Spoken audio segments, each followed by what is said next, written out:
welcome. Thank you all so much for coming. I hope you're enjoying the festival so far, if that's why you're here. Very excited to be sitting in front of this wonderful creator. My name is Fiona Sinclair Scott. I'm the global editor of CNN Style, based in London. And I'm sitting here with the wonderful Jaime Hayon. Thank you. A Spanish interdisciplinary artist, come designer, celebrating a career that is now over 2 decades. I think you're celebrating 25 years officially. Exactly. 25 years, yeah. This week, Jaime unveiled a wonderful installation in the Fortnum & Mason's, the iconic Fortnum & Mason's department store on Piccadilly, which, if you've seen it, you'll see it gives you a sort of glimpse into his world. It offers a little bit of a micro-retrospective, I guess, of your work. But for those who are familiar, you'll know that Jaime's creativity takes many forms. He works in objects, sculpture, furniture, paintings. What else am I missing? Installation. Yeah, some installations, some interiors, yeah. But it's a little bit like that. Yeah. Umbrella of things. It's a very dynamic world that he operates in. So highly imaginative, deeply rooted in craft and tradition as well, despite being super modern, I think, too. Jaime's work is difficult to explain in a few sentences, which is why he's going to help us by taking us through his world. He's prepared some slides. So we'll hand over to Jaime very shortly for him to sort of do most of the talking here. But just to set it up a little bit, I think, as you guys know, the purpose of this conversation is really to think about luxury and the future of luxury and what it means today against the backdrop of the crazy world that we're living in. So we'll be talking about luxury through the lens of craft, through art, sustainability. There'll definitely be time for questions from the audience at the end too, so I hope you've come prepared for that. But for now, I think we'll hand over to Jaime and let him... All right. Well, thank you so much. And well, thank you all of you for coming here today. I know there's a lot of things in London. It's always so distractive, you know, like you don't know where to go. I was like that actually 40 minutes ago. I was like lost with my bag, which I took here because after this I'm leaving back home. Well, my name is Jaime Hayon. Thank you for the introduction. That was great. And I think the best thing you said and the best explanation you gave is this idea of being polyphacetic. Yes, I always thought that the work that I'm creating has this idea of like exploring different disciplines and going through, different disciplines also to discover and learn by doing. I think that's what I've been doing for the last years, I'm celebrating 25 years, 50 years of existence, even though I think I look pretty young. You look good for 50. Thank you very much. Thank you very much. That's very good. But these 25 years, I must say that I had such a fun.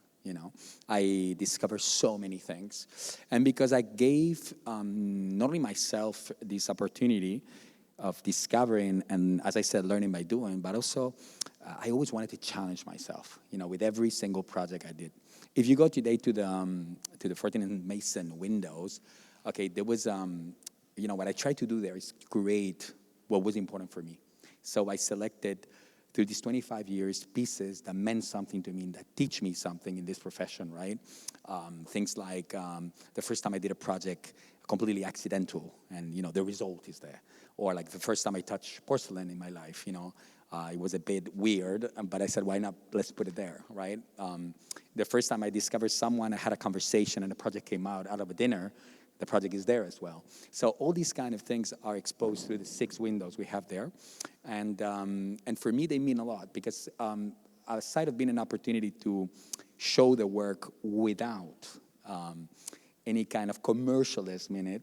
You're at Fortnum & Mason at Piccadilly, one of the most important streets in London, but you're not selling anything. You're just celebrating something. And I said to myself, this is so incredible, this opportunity from the London Design Festival, to have this opportunity around. It's such an incredible opportunity. But at the same time, I was like, they said to me, no, it's actually an opportunity for us because Fortnum & Mason is about actually craftsmanship and extreme crafts and this idea of being there and celebrating what's well done. And today we're talking about this. right? I'm going to put you a lot of slides there.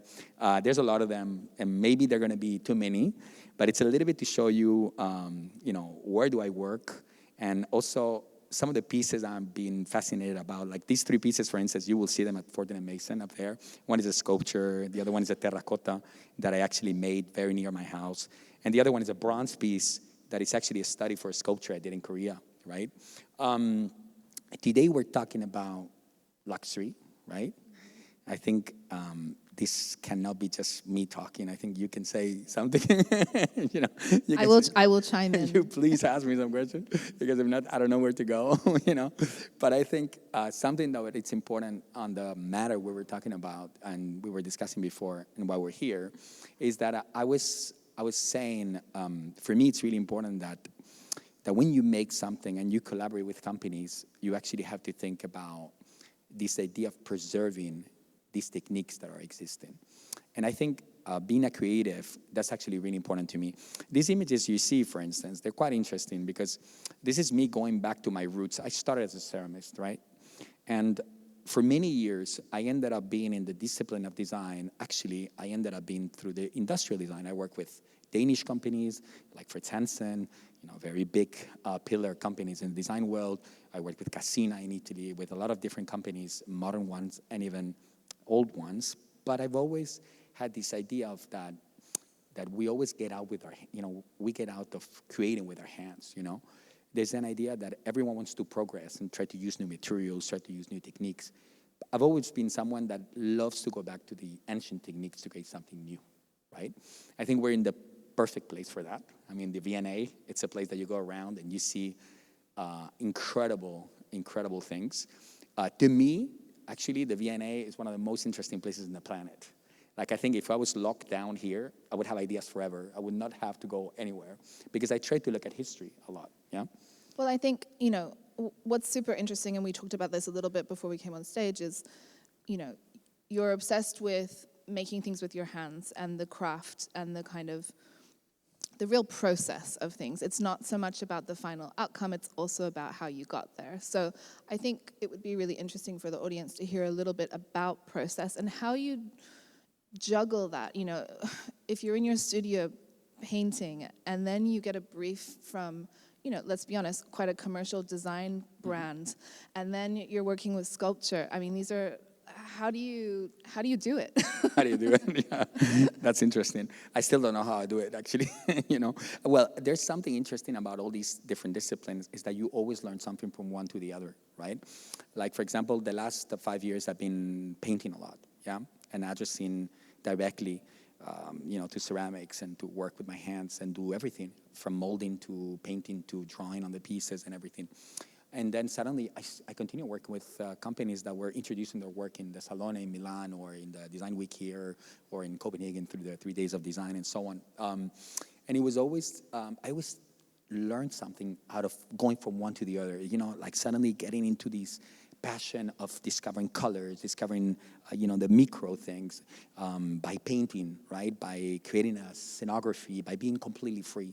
And suddenly, the shapes, the forms, came to life suddenly with a design project. Funny enough, I didn't invent anything there. And, just like society today became so with this idea of categorizing people, right?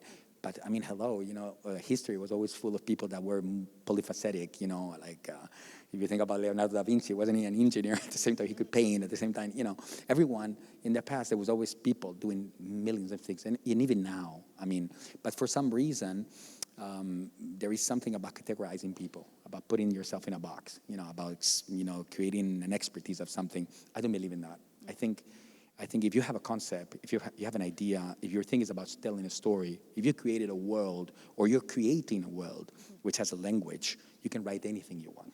And that's your recipe. Right?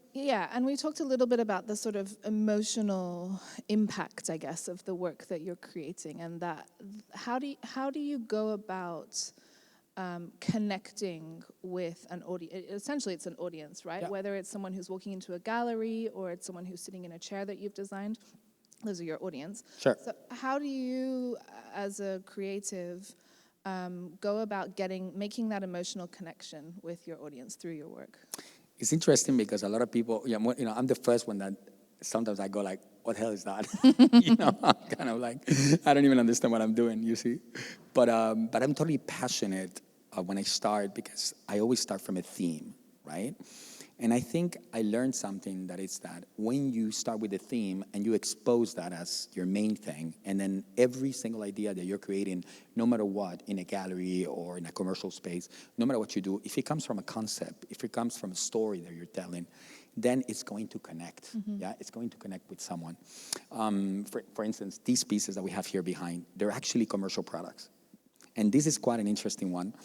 This was made for Casina. They're sculptural functional works. Okay, how do we say that? Sculptural functional works. Yeah, that They could works. be a sculpture, Yeah. but they're functional. There are two tables. The one in the center is a little tray, to put fruits. The one on the side, the same thing. Okay, this project was completely accidental. It started with a call from the Le Corbusier Foundation, calling me in December, maybe like about almost 10 years ago, and telling me, the Villa Le Lac, Jaime? And I said, no, what's the Villa Le Lac? He rings the bell. I said, well, the Villa Le Lac was the villa that Le Corbusier made for her mother in the Geneva Lake. And he had something very unique, that is that he planted a tree called Paulonia, which is a sacred tree in Japan, and he became the shadow for the house. So he built this incredible house, and then in the middle of the courtyard, this tree was there. The tree got sick, and the foundation called me, Jaime, can you do something with the tree? And this is what I did. I just did some pieces that were honoring a bit the forms of Le Corbusier, but it was completely accidental. Yeah. So the connection, to go to your question, I always do these broccoli answers, yeah? You ask me something, and then it goes to somewhere else, right? Yeah. But to connect, with your with the audience, what I always think is that it has to be beautiful. It has to be well done. It has to show you something new, a new technique, a new way of looking at something. But especially, it has to tell you a story. It has to touch your heart in a way, the emotions. Yeah. And this is why art and design connect today more than ever, because there's a concept in between the creatives. There's a lot of people today addressing design in an artistic way. Yeah, and that's really important, because I think, again, if we think about changing perceptions of luxury and what luxury means in today's world, I think authenticity has to really come into it. And I think one of the ways to do that is through, taking a more artful practice, right? Yep. You're not sitting in a cold design studio producing objects and design for the sake of it to a set brief. There's a bit more going on there. There's a lot going on, yeah. Yeah. And I think that this is happening a lot today, and I think that still hasn't been that explored, but it's happening. I mean, today it's funny, but I can tell you that I touch both worlds quite a lot, especially now, because I do have a big division once in a while, like I have my gallery that shows painting only, or the gallery that is in Paris that I work with that shows unique design, which never will show a painting, for instance. So when you address the different worlds, you realize that actually more than ever, things are fusion, and very much. And it's incredible, but the world of art is actually full of industrial production today. Yeah. And in opposition to that, the designers are becoming more and more artists. They're kind of getting passionate about telling their own story. It can be the process they're working with. It can be the materials they're repeating. It can be the way they produce things in a very limited series. They're becoming their own producers, and actually that is becoming a crisis to what design and industrial design means. It's crazy, if you ask it. Like last week, I had a talk with one of the most important producers in Italy, Magis, which is a very good producer for design, and he said, "I don't know who to call. I don't know who's going to design a chair industrially, because everyone does chairs, but they're not able to reproduce." Right. So no, it's quite complicated. That's interesting. And there is really a crisis. And actually, the world of unique pieces is actually becoming more and more strong. Yeah. So it's fascinating, though, because it's perfect. It's also like, I think it's progressing so nicely as well. So why not? And so you've been working in this industry now for 25 years. You must have noticed some changes through that time, from those early years, both in terms of the work that you were making, but also the briefs that you were maybe receiving from potential clients in the early days, to now. Like, what for you have been some of the biggest changes that you've seen in the industry as your work has evolved as well? Well, I think the biggest change is probably that fashion, it's actually totally into the design world today. Yeah. And that every single magazine and newspaper in the world, and I'm saying in the world, is actually putting attention to design. I think the fashion industry discovered the design is actually very humble. It speaks to everyone. Actually, I remember when I started in the middle of nowhere. I studied in Madrid, but I was in the middle of nowhere. I had no school. As I was telling you before, I didn't. There was people asked me when I started, "Oh, did you went to the Royal College, or did you went to Eindhoven or something?" I said, "No, I went to a new school they just opened near my house." Yeah. So I was completely like, okay, Yeah. I have no school. But what I discovered is that I had to do the thing in my way, right?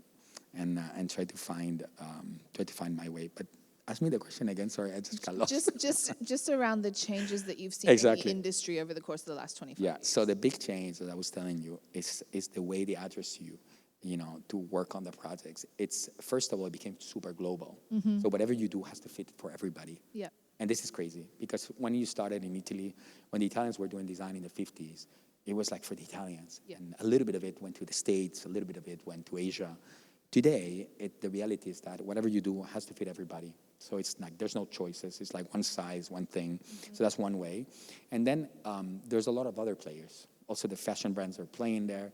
You get commissions that are, installations. There are works that you work with the luxury brands. Everything is very mixed today. And you can see it. If you go to the Salone del Mobile today, it's half of it is fashion, or a car presenting something, Yeah. or it's all about design is everywhere, and we live with it. And it's very artistic. So it's a different approach. So today, it's really hard to put a name to the real industrial designer. Who is he?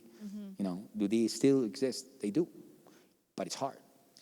And I mean, do you think it's a noisier industry? Like, are there any downsides to where we are now? Like, is there anything you miss from the old days? The facts. I miss the facts.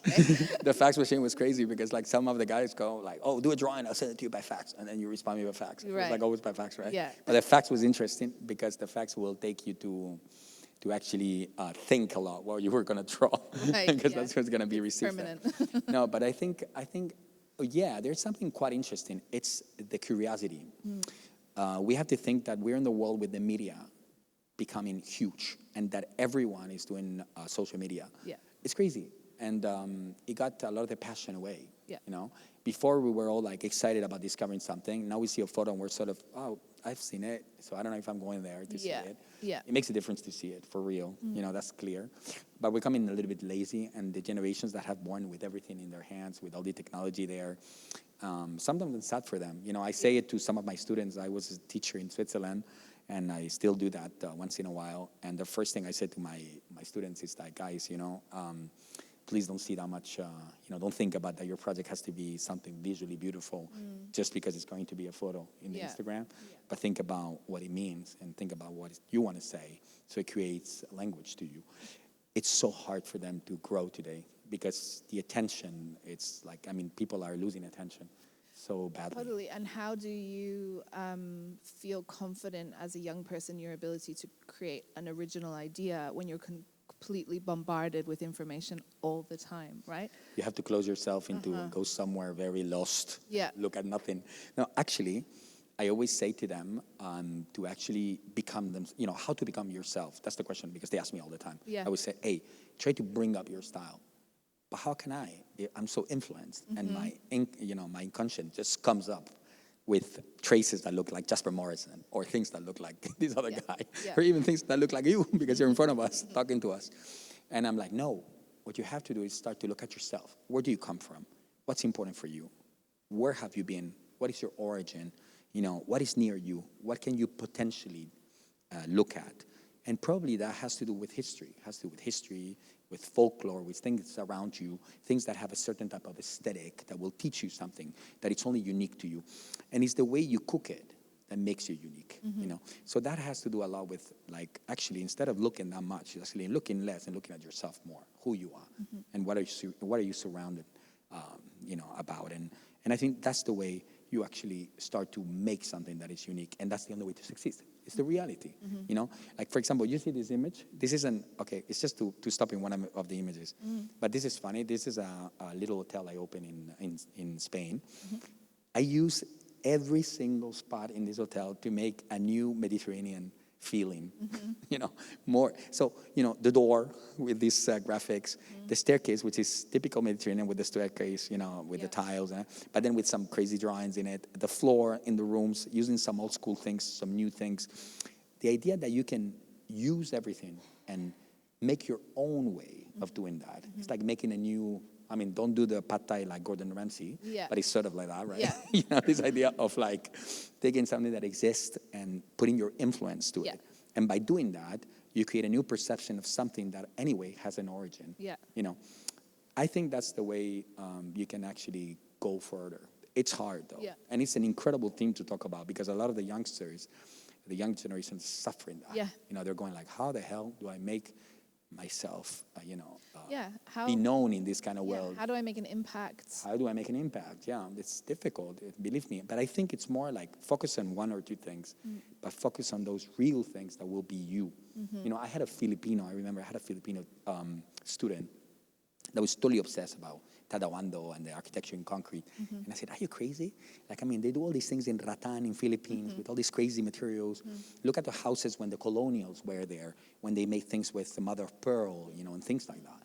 Take that and transform it into modern. What would you do?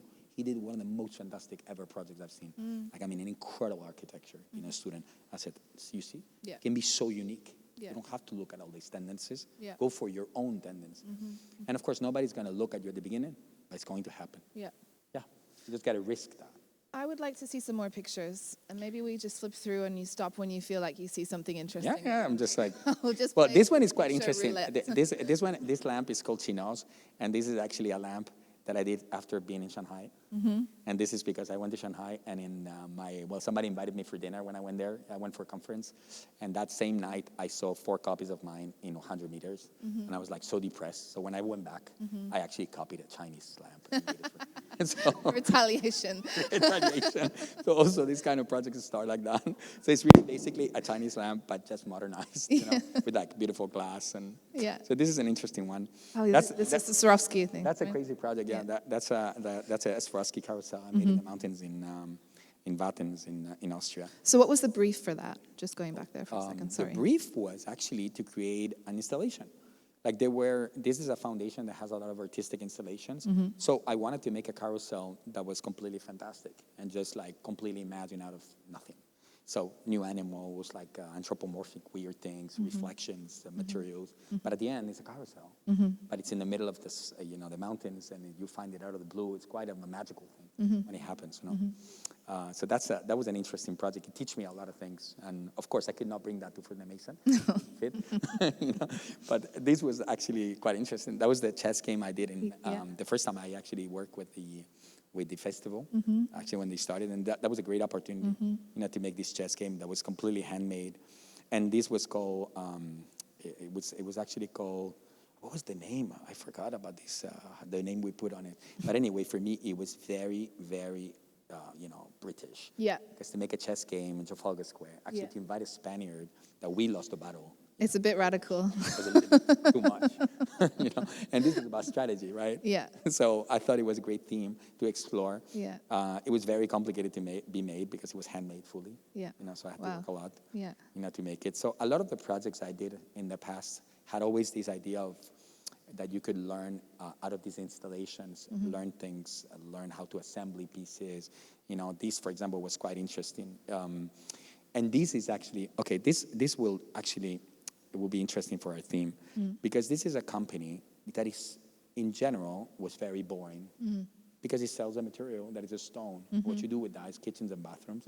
And this is something I learned that is like sometimes when you bring your enthusiasm and you bring a new idea to someone that makes something that maybe it's not necessarily the most cool and funky and great, you know, they might just go and say, yes, let's go for it. And this, I did a kaleidoscope installation in the middle of this palace with this material, combining it in a completely different way. I didn't make a kitchen, neither a bathroom, but it was like a new way of exploring the brand. it was fantastic. And I think these kind of things are opportunities that Yeah. sometimes we don't, sometimes we want to go for the one that is cool. Yeah. The nice brand, the one that is already there. Yeah. No, actually, you have to go to someone quite bad sometimes Yeah, to make look for something the quite unique. unexpected. Yeah, because at least they will follow you with your enthusiasm, with your idea. Mm-hmm. When I told them I was going to do a kaleidoscope, people were sitting in those circles and they were going around, and this would create your kaleidoscope with your head. Right? It was quite fun, and it was an interesting project. I also did some furniture out of the company's materials. Nice. So it was interesting to explore that you could do something else with it. And actually, for them, those serious men, to discover that there was other ways to use the material. So many times, it's also about exploring what they've never done or what you've never done. So challenging. This was the other Jaime that was a few years ago. Quite interesting. Yeah, these are cool. Yeah, these are tapestries I made in a museum of textiles in Poland. Yeah. And here it was funny because this is again exploring for me two techniques. So this one was a very cheap technique. These are the carpets they make for these huge moquettes, for hotels. And at the same time, I was working with the Royal Textile Museum in the Netherlands, which was making everything by hand. So I explored both at the same time and make similar things. But this is the kind of head I always had. This idea of trying to learn from different methods, trying to experiment what happens with your style when you go for something like these, or you go, for crystal or for Well, it's other kind of materials. cross-pollination, isn't it? You're sort of taking a little something and moving it. It becomes so exciting. Yeah. It's actually, it's what I told you at the beginning. If you limited yourself, and this is also something really important for the new generations, because if you think about how we were saying designers today, they're self-producers. They're limiting themselves many times because they stick to one thing. They stick to one material until they're perfect at, and then they can sell that so hard because it's not easy. I mean, how much infrastructure you have to do that, right, to make that. So I always thought, as I started as a ceramist, I realized that no, I had to go and explore other materials. And what I understood is that your style, your way of looking at things is the most important. Your themes, then you can adapt to any material. So then I explored the crystal. This was my first project I did with Baccarat years ago. That's actually me in the station that is called Baccarat. And how I explore all these different vases that were, just experiments. They were like candies, because they were it was beautiful. How you realize now suddenly that by cutting these pieces, you create the opticity and create the magic of this material. So it was pretty playful, but quite interesting to discover. So all these projects, like the carousel and the other ones you've seen, they had always something that unite them. That was this playfulness and this idea of bringing something magical to it. And that actually takes us to our theme again. Yeah, well, this is playfulness is another topic I wanted to talk to you about, because your work is very playful. It is. There is something, whether it's the color, the texture, the unexpected nature of, what form are we taking this time? But how are you playful in your practice too, or do you have serious moments? No, I have a lot of serious. Actually, I'm serious fun. I always said that, but I'm pretty serious with everything.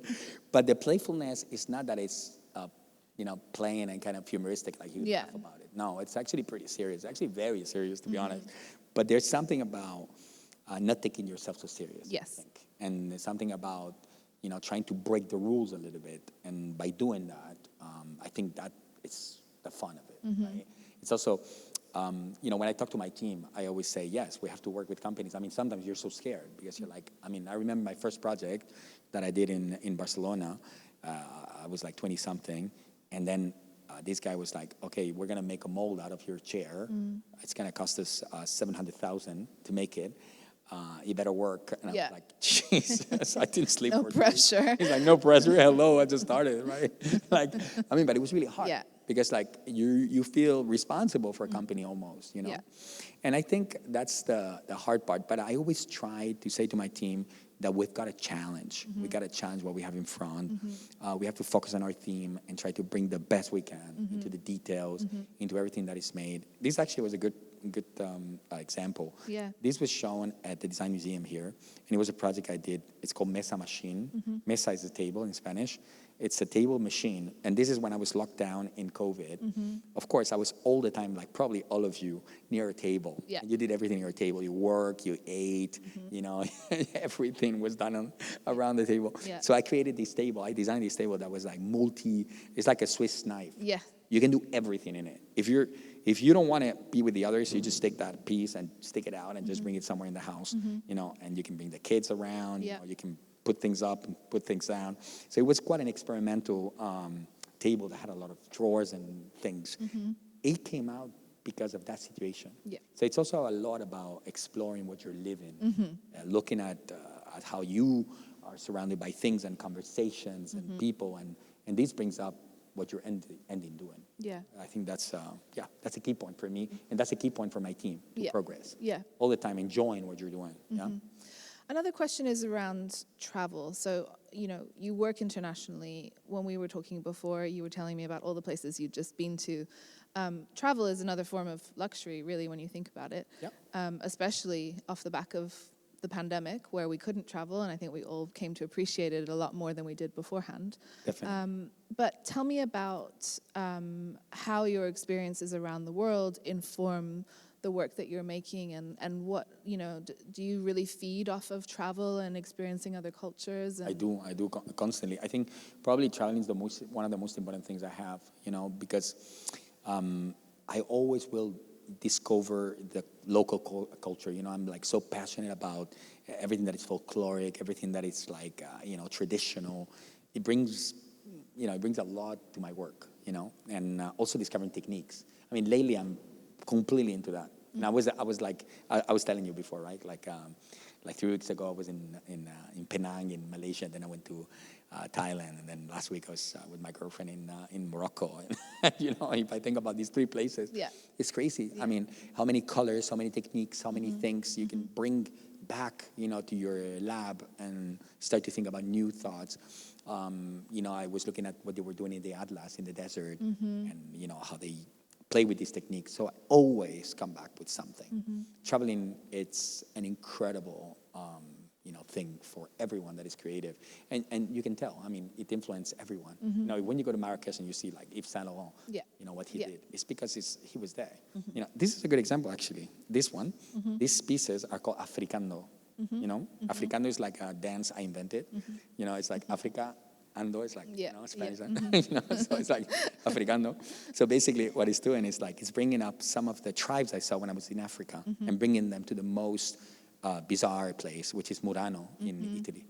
You know, so it's like working with the influence of Africa, with the colors of Africa, with the shapes and forms, with the tribes, the things they do, into the Murano, which have nothing to do with them. Yeah. So it's like bringing up something from your travels and bringing it to a technique that it's impossible for the African to do. That they would do maybe in wood, but Yeah. they will not do in glass. Yeah. So that's the point of traveling. Yeah. Is bringing things and having them there in your backpack, thinking that one day you will use them in a way or another. I mean, everything is in front of us. Yeah, and just that change of pace, you know, the change of like you walk out of an airport and it feels different, it smells different, there's That's an fantastic. energy, you know, and there's nothing more invigorating than that moment, that first night when you land in a new city that love you've never that. been to before, where you're like, I don't know what's going on, let's figure it out. Exactly.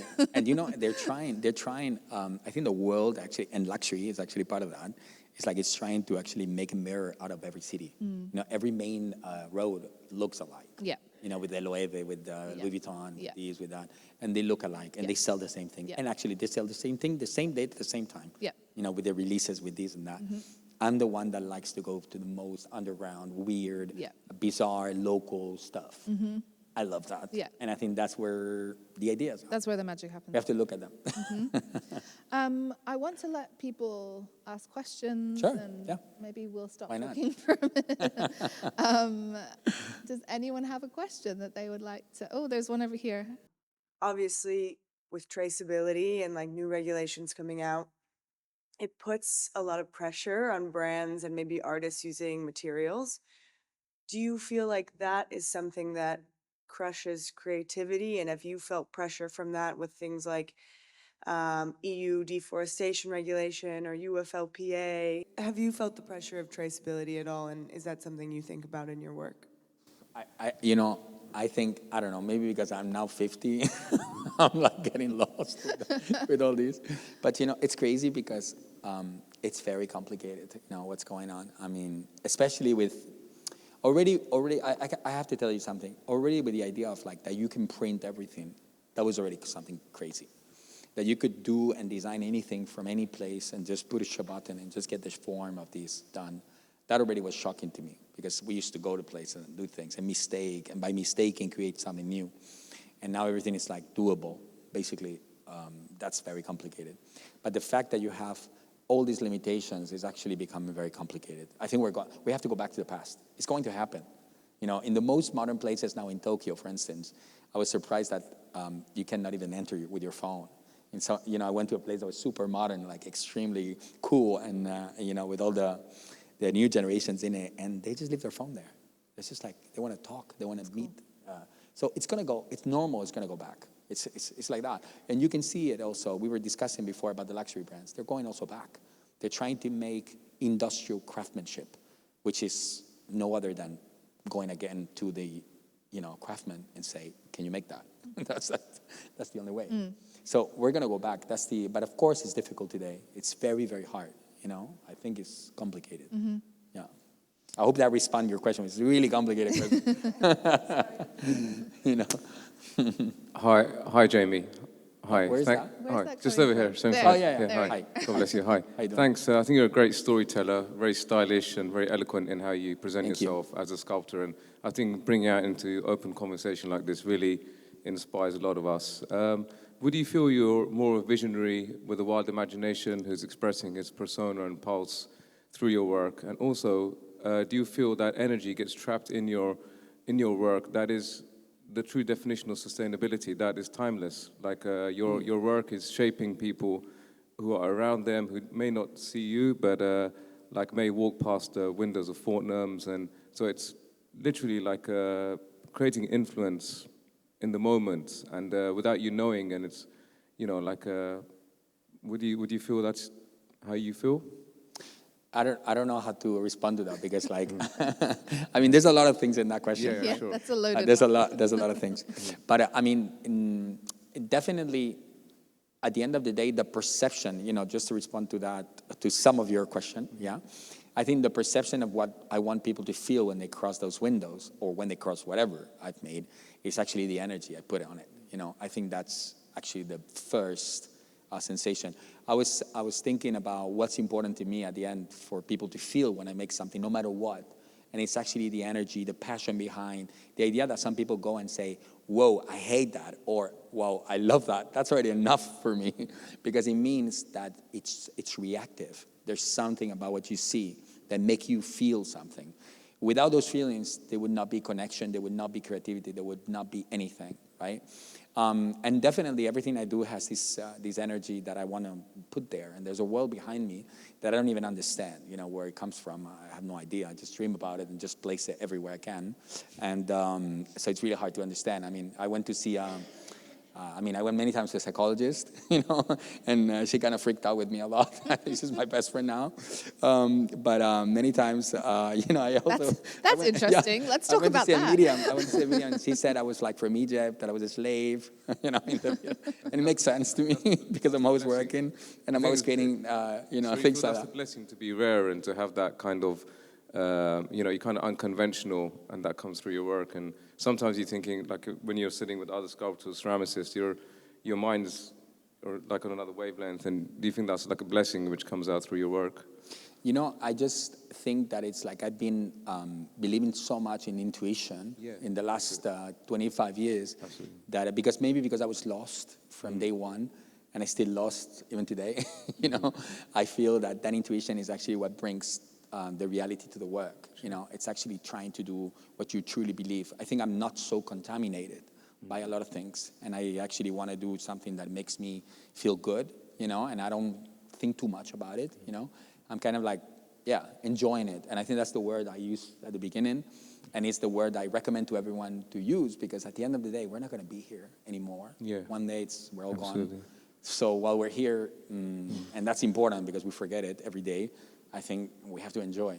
Yeah, absolutely. Yeah. Now, my mum passed away suddenly just a few months ago, and she's left behind those sculptures and art, and I feel her pulse and energy in that, and I There you believe go. that truly is like life is truly short. Not to depress anyone, but the moment of how we apply ourselves in the moment is very powerful. And but God Exactly. bless you. Thanks for that answer. And I think you just do so much and bring so much out that many questions into one. But God bless you. Thank you. Well, Thanks thank to you so both of much. you for curating that. Thank you. Thank you very much.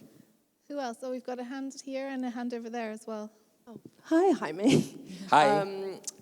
I've obviously seen your work in Thailand. And I just have two questions. One is, obviously I imagine you get approached with so many amazing projects. What are the kind of base criteria that make you agree to taking on a project? And can you talk us through a little bit what the process is in terms of like how you delegate things to your team and which bits do you get involved with? And then my second question is, I obviously follow you on Instagram and I see you do amazing things, very hands-on. You do amazing things too. Oh, thank you. How do you balance actually getting that time in the studio and running the business? Yeah. Well, thank you for the question and hello. So to respond to you, like I think for me the most important thing when I'm in front of a client and it's actually to feel that they really want to challenge themselves. I think that's so important, and to feel good, if someone is not able to have a lunch or a dinner and have fun with you, and get excited about what we're doing, it's very complicated to actually realize something. And it's hard because sometimes you're confronted to a company you want to work with, but it's a disaster. You're like, man, this is too much marketing, too much going on. They will never understand what I want to do. They don't want to challenge themselves. They don't want to use something they've never done. Because my questions are always I'm someone that goes a little bit like an inspector. I'm actually asking a lot of questions when they commission me something. And I'm always asking the questions they are a little bit scared of, kind of like, oh, why can I see your archive? Like, can I look at things you've never wanted to achieve because you had fear? So I ask these kind of questions and they kind of look at me like, whoa, he's a little bit, why is he asking that? But then it's like I find in these questions so many times the response to what to do, So I always have the feeling that I need that energy with me. If not, I'm going solo. It's not happening. This is a collaboration. So it needs to be me and the other person equal. There needs to be, the same sort of, involvement. So that's to respond to the first one. So that kind of feeling. And then how do I manage my studio to make it successful? Oh my goodness, this is so complicated. I'm so bad at that. Thank God I have an assistant and a director and everyone today because they save my life all the time because I'm like too passionate that I spend all the money. When I do something, I just go crazy. It's like, do it again, try it again. It's like, yeah, but this is costing a lot to make another prototype. And, no, but you have to do it again. He's like, they manage the studio. They're not here today. They were here yesterday, but I always think that you always have to have someone. You always have to have someone to focus on your creativity. And this also will bring me back again to a lot of my friends today that are self-producing themselves as new designers or artist designers, however you want to call them. I always tell them, guys, you cannot do everything. You cannot be your own producer. You cannot be your own guy making your economical plan and everything. It's very difficult. So you need to find partners on everything. I think that's important. When you're creative, you have good ideas, find yourself a good partner, which will give you something. Will focus on making a strategy for you, making a good plan. If you cannot afford it, then start saying, I give you a little percentage, whatever it is. That's how I started. I was like, okay, I cannot pay you, but we can work together a little bit. Once I earn money, I'll give it to you. But that's an important thing, is that where do you arrive and how do you collaborate with others? I think that's the key point to run something successfully. Yeah. Thank you. Yeah. Over here, there was a question. Hello, everyone, and thank you very much for your meaningful presentation. It's very colorful, Pleasure. Inspiring, and I love that part that you are giving us hints of how to break away from the influence of social media, which is so important as a creative. May I know, do we have a lot of designers here? Show of hands? Cool. My question is that I see your work in the West and in the East, everywhere. And do you feel there is a difference in terms of client brief or in terms of how a project is being conceptualized and being done? Is there a big difference? Since I come from Hong Kong and I'm a designer, and I feel that our hands are so tied to the client's brief or to be honest, the client's preferences. So do you feel the same? Or if you do, if you feel more restrictions, how do you get through these restrictions and still be original at the same time? You know, Thank it's funny because I got known as someone that never reads the briefs. It's quite interesting, seriously. So people come to me, and actually very good clients come to me today going like, oh, I'm sorry, we have a brief, but you know, I know you're not going to read it. So, you know, so this is my reputation. It's terrible, actually, because it means already like he's so disrespectful, he doesn't even read it, which is true. You know, I always thought that the brief is not so important, actually. It's actually good to read it, but as a story, you want to change it a little bit, you know? Because so many times it's actually the result of marketing meetings and, you know, economical results many times. And it's not that they're bad, but they're kind of like, sometimes can be limited. So many people truly believe in those, and you have to really be doubtful about that, you know? So the first thing is to be doubtful, you know, to say, okay, I respect your brief, but I think let's try to explore this together. Let's try to see where we can go.